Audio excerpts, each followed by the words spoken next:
Now this is the part I'm trying to get away from. Gluing these two halves together outside of the mold. The idea behind redoing these molds is to make them high temp, under pressure if need be, and also when the wheel pant needs to be joined, it's joined in the mold.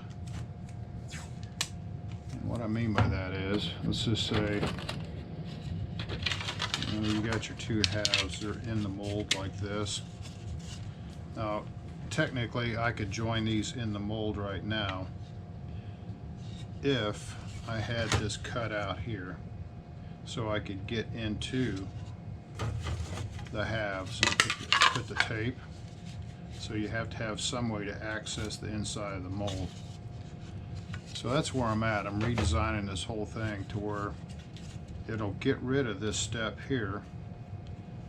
Now, if you're just going to do a few wheel pants here and there, I wouldn't worry too much about it. You could actually just do this clamshell mold and do exactly what I've done here to get a wheel pant.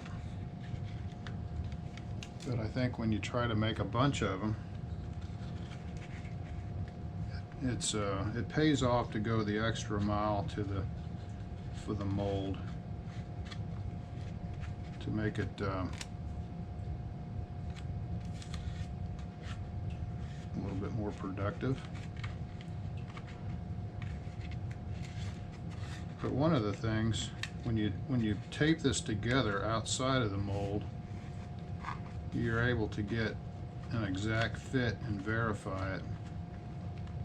You know, and it's a little fiddly, but it's amazing how accurate this tape will bring these two halves together if you're really careful.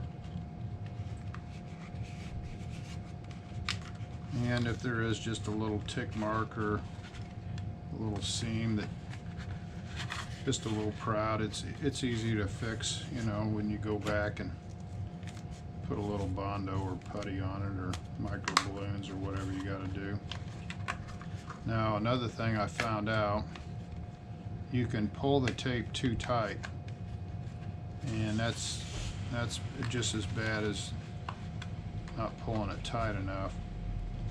So if you pull it too tight, it wants to distort the part.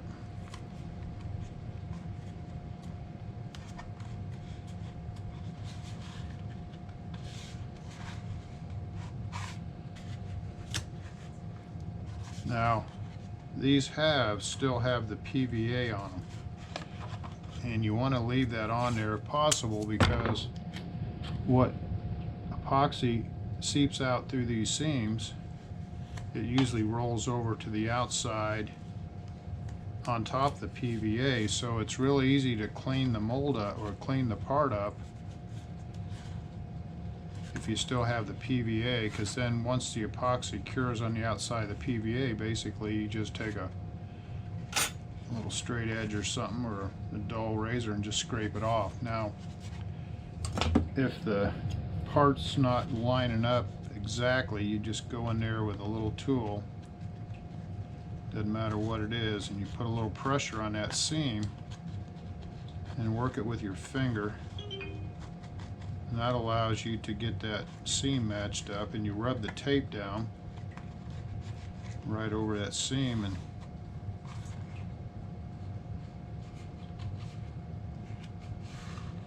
that's how I do that. Now sometimes it might be beneficial where you just have to take the tape back off and, you know, redo it.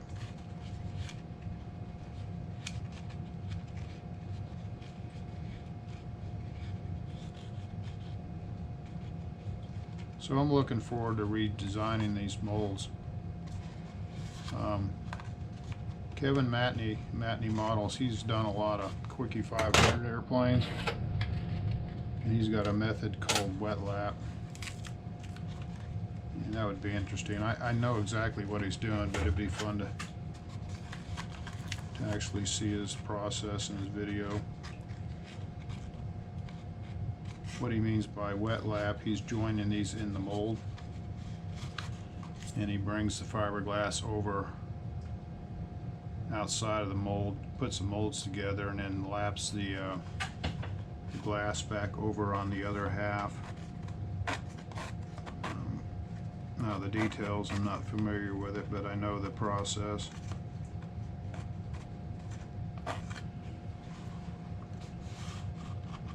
So this is looking pretty good. Make sure the seams are all closed up.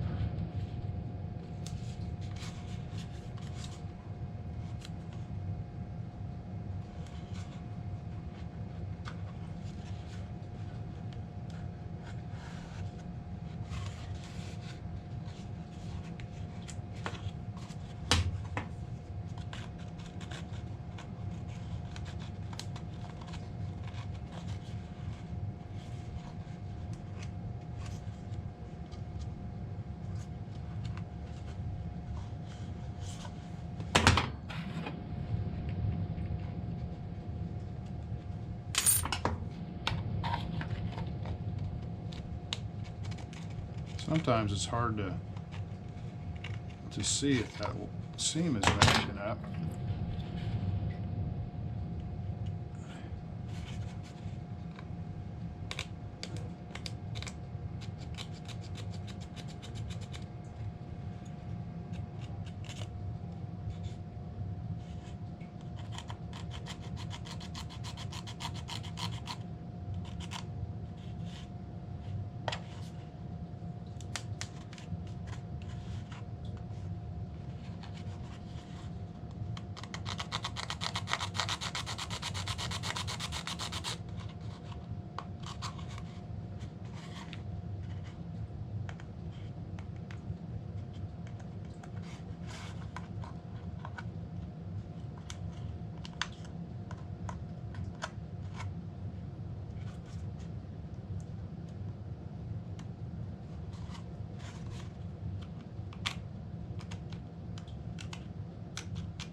So that's about it right there. It's as good as it's going to get. Now the next step is to cut off a little seam tape and get some epoxy mixed up, and we're going to run a little tape around the inside of this thing and set it aside to cure.